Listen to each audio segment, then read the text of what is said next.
Hey, all right, guys. Welcome to Silver State RC Adventures with Trevor. Just wanted to come in and show you guys the new toy. We have the new Axial Ryft RBX10,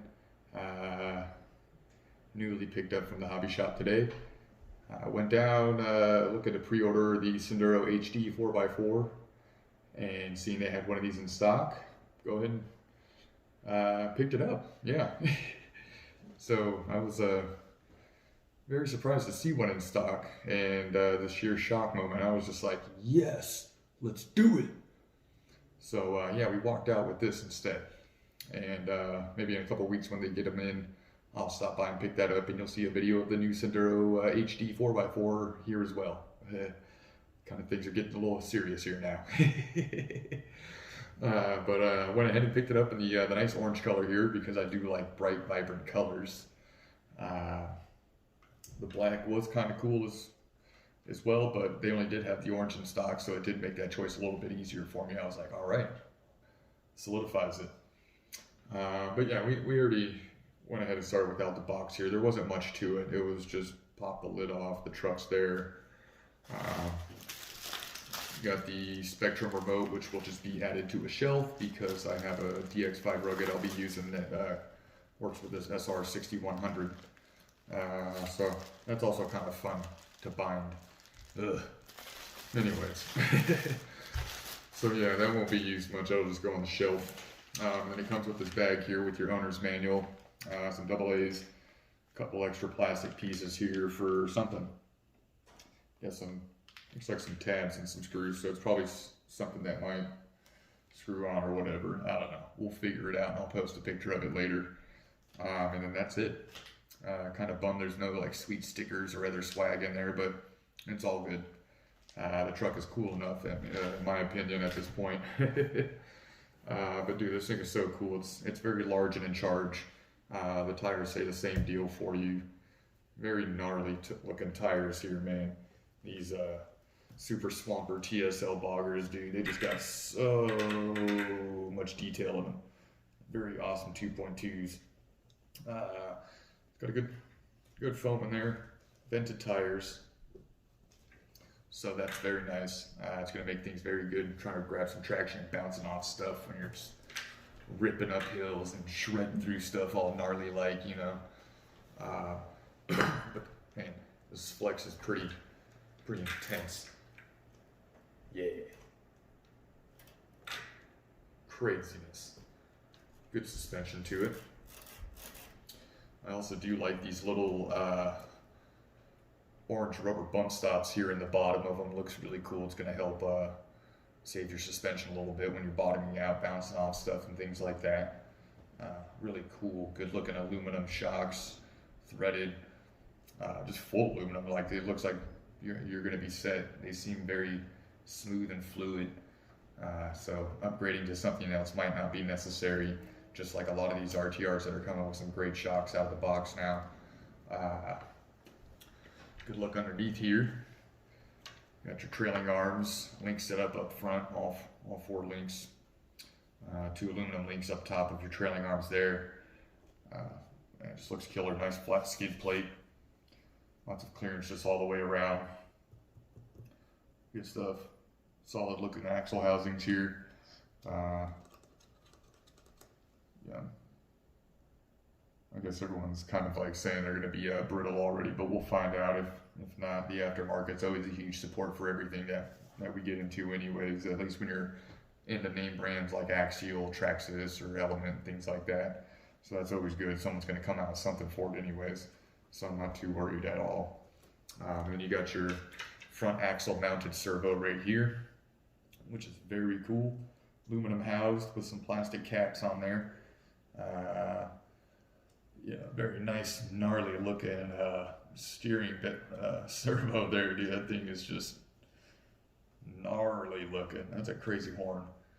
But that's all good, man. It's got some metal diff housings, covers right there as well. Some nice added pieces. Inside the wheel wells themselves, you will find some rotors, calipers to mimic some brakes. It looks very scale detailed. Looks actually really good. Looks looks real. So that's awesome looking. I like that touch right there for the scale realism. And then inside the buggy here itself, you have the Spectrum ESC there.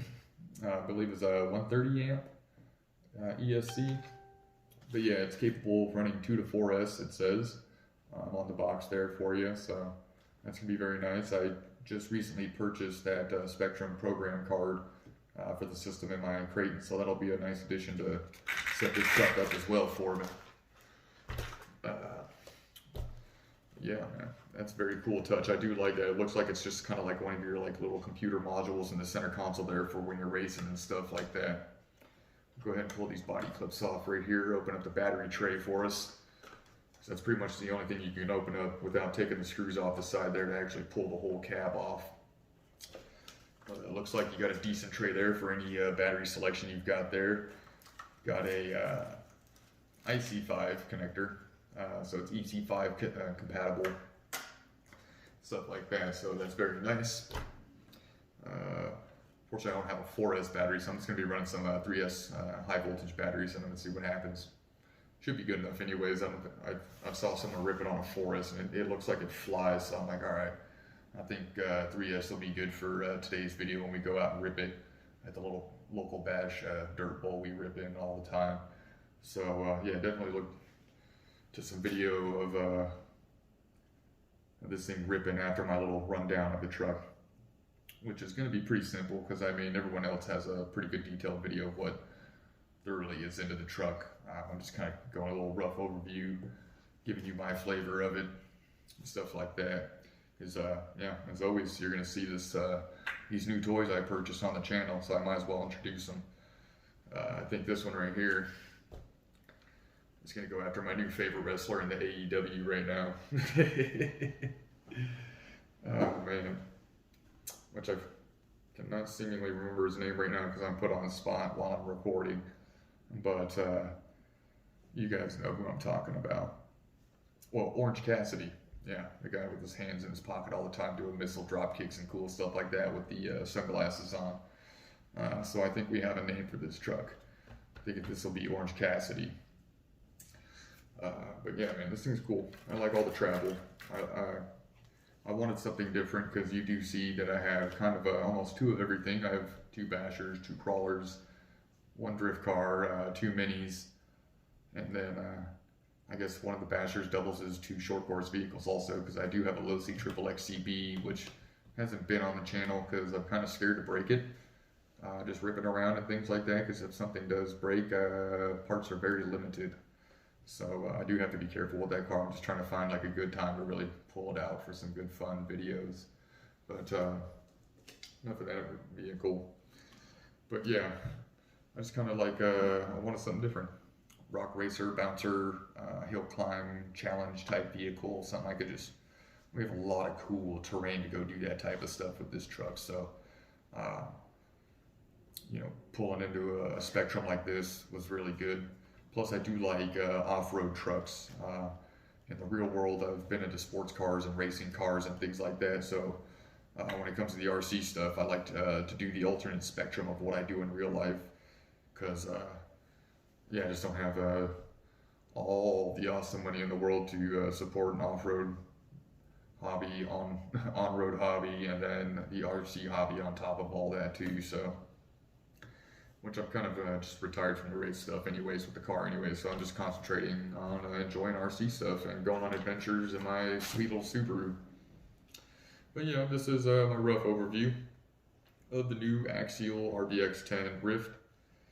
I hope you enjoyed it, and hope you enjoy the runtime of me shredding this thing around right after this. So have a great week, guys. Enjoy your weekend and have fun with your RC trucks. See you next time.